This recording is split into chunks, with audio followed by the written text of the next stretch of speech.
Let's go for it!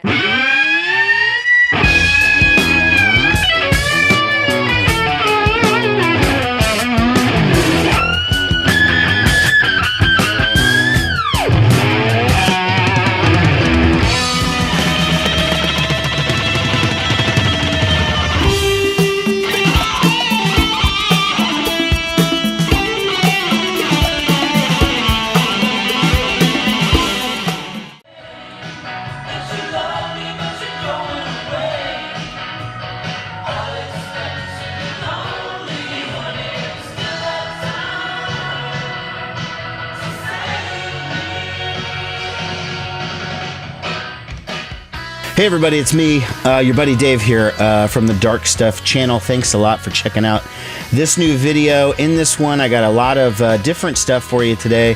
Some live reviews of two recent shows that I saw, as well as I was an extra today in a music video that was filmed, and so I took some pictures of there and a little behind the scenes footage. And the video, of course, we were literally filming it today, so it won't be ready for a couple weeks. But when it does come out, I'll revisit this and, point it out to everybody so you can actually see me in the video, because I feel like I'll be pretty prominently featured, because there was only about 10 or 12 of us as extras in this entire bar, but, I'll get to that. The rest of the video is two live things that I've seen in recent times. Both were openers, though, and I only stayed for the opener, and I didn't see anyone who played after that, so this one's going to be a pretty brief video, but some cool stuff in it regardless. So, like I said, I just finished my part in this music video. It was for this artist here, Matt Focht and the Faders, and this is the album Way to the City. I talked about it in one of my previous videos, maybe just the last one or two before. This is an artist who lives in Omaha, just recently relocated here from Chicago, but as an Omaha native, so it's not like he just came out of here for no reason. It was for this song on side B called Please Don't Say, and it's fresh in my head because we heard it like 50,000 times, but he asked if I wanted to be a part of the video, and I was like, hell yeah, I'll be a part of the video, why not, as long as I don't have to do anything corny and dance and stuff. So the video takes place in a bar. It's this bar here in town called Page Turners, which by coincidence happens to be owned by Conor Oberst, but I mean, he wasn't there or anything like that. So the main gist of the video is that Matt Focht, who's the main singer in the band, the guy, his song, is a bartender, and he's real busy trying to, deal with all of the customers in the bar. I was one of the customers in the bar, and there's this woman he has his eye on, and she kind of has his eye on him, and they never really get to connect. It's kind of like a lost connection in the crowd of the bar. So, my part of it was I sat alone at the corner of the bar sipping on a drink for a lot of it, and then there were some other parts where we were supposed to be like this mad rush of people all coming up to order drinks from him while he's busy trying to deal with this. Meanwhile, the girl is in the background trying to get his attention, and he's trying to get her attention, and then there's another part where all of the guys in the room went and tried to hit on the girl that he was interested in, so we all take a turn sort of moseying up next to her, pretending like we're giving her our moves or whatever, and then she ultimately rejects all of us, and then we all leave. And then the only part that I was a little bit uncomfortable with, because it's not my normal thing, but was everyone took a turn standing in front of the camera and like singing the chorus to the song. And I definitely clammed up a bit. I was just like, I mean, I'm comfortable doing this, talking here in front of the camera. I can sit here forever, and I don't feel awkward. I know some people, they have issues carrying on a conversation with themselves. Maybe that's because you're sane. Anyways, 12 years on the radio has gotten me to a point where I'm perfectly comfortable just sitting here rambling to myself, like I'm having a conversation with somebody, even though there's nobody else in the room. But singing or pretending to sing, again, I was very stiff. I was probably just like, it's probably not even going to be used, that part, because I was pretty terrible in it. But hopefully the video will come up pretty soon. I got some extra clips here, shots of the bar and everything. And then these little video clips I'm going to show are basically just most of the time when the chorus is singing, like what we were doing was we would crowd around the bar, the front of the bar, and it's one of those sunken bars, so it's down a few feet below, okay, from where the bar is, and then the bartenders are like a few feet below. It's called a sunken bar. Anyways, so we're all trying to clamor and get a drink, and hey, over here, over here, over here, over here. And then whenever the chorus is about to come on, all of us are supposed to drop down below, so we're not in camera sight. And then it cuts in on Matt, his wife Crystal on one side, and this girl Annie on the other side, and then they would actually sing the chorus. And then when the chorus was over, we would jump back up and start trying to do it, whatever. So that's a lot of what my footage is. All in all, it's a fun day. It took about 4 hours or so of shooting, and I'm sure the video will be on YouTube at some point in the future. Sorry if I sound a little stuffed up. I've been sick the last couple of days. Today's my first day out and about in like kind of a long time. Anyways, I'll play you a little bit of the song that we did here.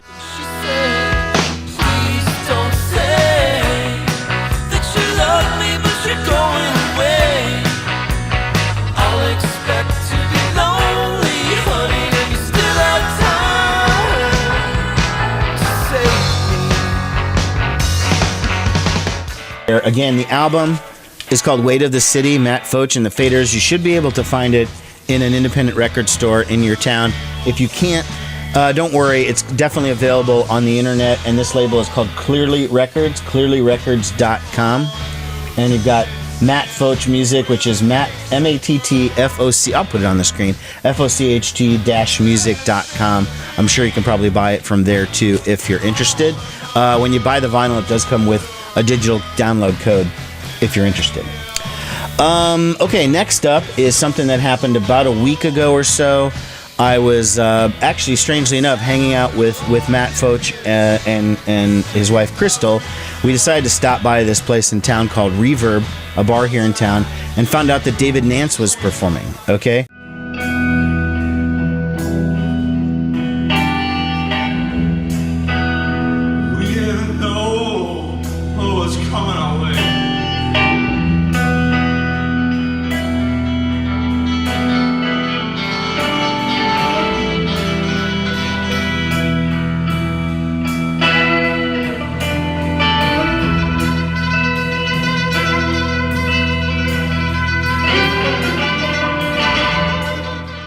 Now, I've shown this David Nance record on my show a couple of times, more than enough, but I've never had the chance to see him. He's been playing sporadically around town, and every time it happens, I keep missing it, but I keep hearing about this guy because he's really great, and everyone's talking about, oh, it's like, his music's like, the Velvet Underground or like the late 60s kind of Stones music. It's just really great. This dude's awesome. Some friends of mine from Minneapolis have seen him a couple of times. I've played the record on my radio show once or twice, and I really like the stuff. It's just, he doesn't sound like anyone else in this Omaha scene. So we stuck around to watch him, and it was great, Unfortunately, he only did a 20-minute set, and it was two 10-minute songs, about a 20-minute set. So you just got the little bit of an idea of what his live stuff was like. He had Simon Joyner playing bass with him. Some of you guys might know who Simon Joyner is. He's been making records for over 20 years. Really, really great artist from Omaha, but he's known internationally. He was filling in on bass. He doesn't play bass. He only rehearsed with the band one time.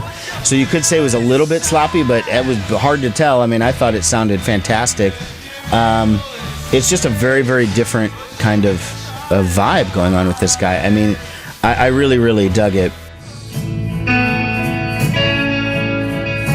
Well, it's only been minutes past. And I start to think that forever's gonna last. Well, all I wanna know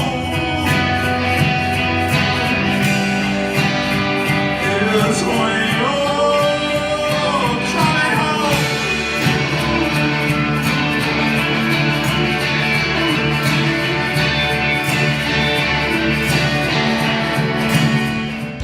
So after the show, I had a chance to talk to David. He was standing outside in front of the bar, and I got to chat him up a little bit and tell him that, I've been hearing about him from my friend up in Minneapolis. Turns out he knows my friend James pretty well. Now they've met a couple of times, and so we talked about him for a bit. talked about the record. He hadn't realized that I've been playing it on the radio. He was like, whoa, you play my stuff on the radio? I had no idea, you know? So nobody had told him, and he hadn't heard about it or anything. So it was really great. I really enjoyed it, and now I want to go out of my way to catch him when he plays. And he does do touring. Sometimes he just plays solo acoustic, which I don't know what that's like, but I imagine it's probably pretty good. But if he does have it with a band, you're going to get the sort of the psychedelic, the noise, the crazy stuff.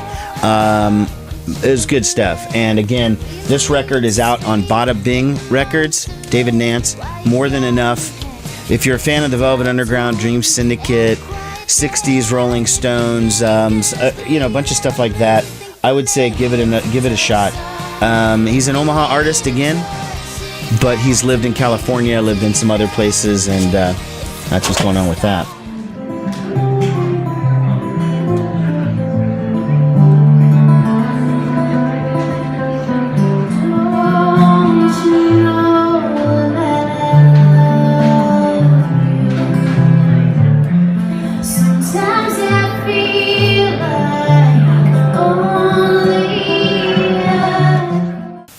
And then the last thing I saw was I saw Laura Stevenson perform.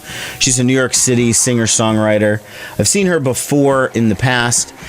She did a tour opening for Tim Kasher at one point years ago. This is her newest record, Cocksure. It was in my top 5 of last year, 2015, on my countdown.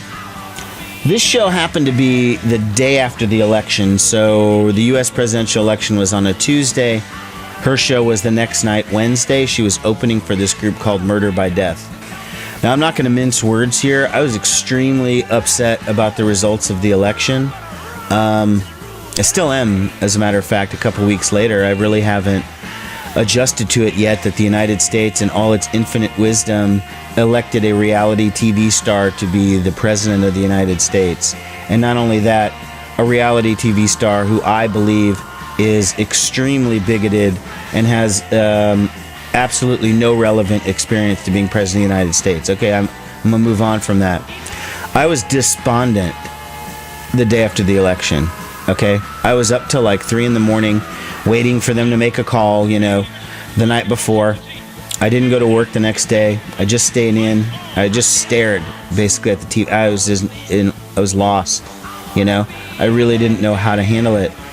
And I really wanted to see some live music, and I put out a request on Facebook to see if some of my friends wanted to go out just to do something so I could get out of the house and stop staring at the TV in disbelief with what I was seeing. And couldn't find anyone to go with me, so I just went by myself. And that's okay. I showed up at the waiting room about 9 o'clock. She was going to go on supposedly right around 9. And I get there, and, you know, Murder by Death is a good band. They're a band from Indiana, and they're decent. I've seen them before. But I really was only going to see Laura. And she walked out on stage, and it was just her solo acoustic. She wasn't playing with her band. And on her records, it's with a band. And when she plays, it sort of reminds me a lot of, like, Juliana Hatfield and the Blake Babies and that kind of stuff from the late 80s, early 90s. And that was really what I wanted. When she was playing solo acoustic, it's not like it was bad or anything. It's just that, you know, she was like, okay, I'm going to play another sad song about, you know, this one guy used to go, I mean, whatever. Any other night of the month, of the year, I probably would have dug it and I would have stayed, but I literally watched like 20 minutes and I was so not in the mood for hearing sad folky music that I just turned around and walked out and went home and continued my despondency for another couple of days. So again, I do think that Laura Stevenson is great, and I would go see her again in a heartbeat if she brought her band with her. But solo acoustic, I just wasn't feeling it.